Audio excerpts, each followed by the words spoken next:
পিকনিকে গেছিল, তারা কি করলো, গিয়ে দেখলো পুরো নদীর মধ্যে চিপসের প্যাকেট, তারপরে থামস আপের বোতল সব জলে ভাসতেছে। তার মানে আমরাই আমাদের বিপদ আনছি। হ্যাঁ, সেই জন্য জলশক্তি অভিযানের মধ্যে আমরা আজকে একটা জিনিস তোমাদের করাবো। হ্যাঁ, একটা টপিক, এটা হচ্ছে রেইন ওয়াটার হারভেস্টিং।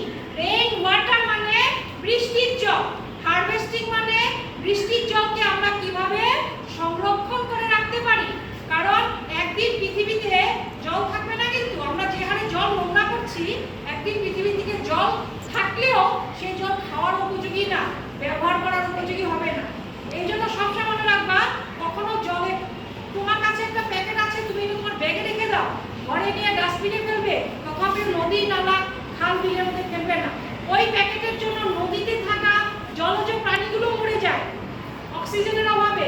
একটা নদীতে যদি প্লাস্টিকের পরিমাণ বেশি হয়ে যায়, তাহলে সেই নদীতে কি হবে, সেই নদীতে থাকা মাছ, ছোট ছোট কীট পতঙ্গ, সাপ, ব্যাঙ সব মরে যায়।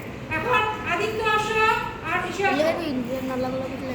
প্রিয়াংশু আসো, আর মেহের থেকে আসো, রিয়া আসো, আর কাছে আসো। এদিকে দাঁড়াও, তোমরা এখানে চারজনে দাঁড়াও।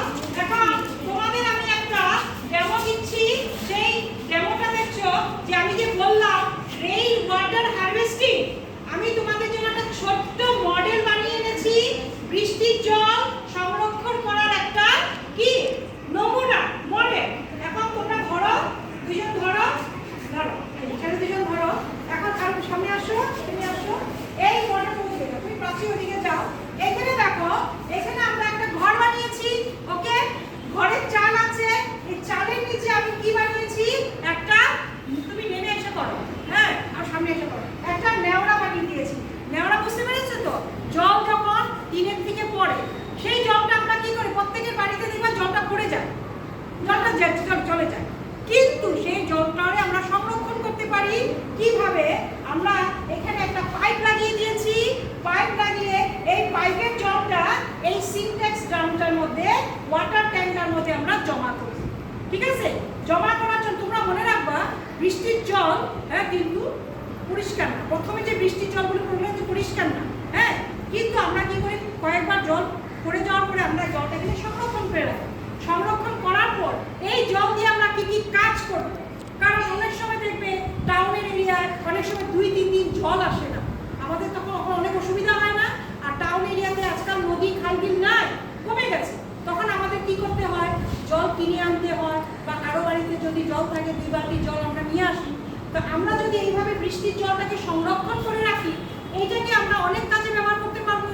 প্রথম কথা হচ্ছে, আমরা ঘর বাড়ি পরিষ্কার পরিচ্ছন্ন করতে পারবো, ল্যাট্রিন বাথরুম সাফা করতে পারবো, আমাদের বাড়িতে যেগুলো গাছপালা আছে সেই গাছপালা জল দিতে পারবো, নানান ধরনের কাজ, ঘর মোছা, বাড়িতে যত ইত্যাদি ইত্যাদি কাজ আছে, সেই কাজ আমরা এই রেইন ওয়াটার হারভেস্টিং মানে বৃষ্টির জল সংরক্ষণ করার পদ্ধতির সাহায্যে আমরা অনেক কাজ করতে পারবো।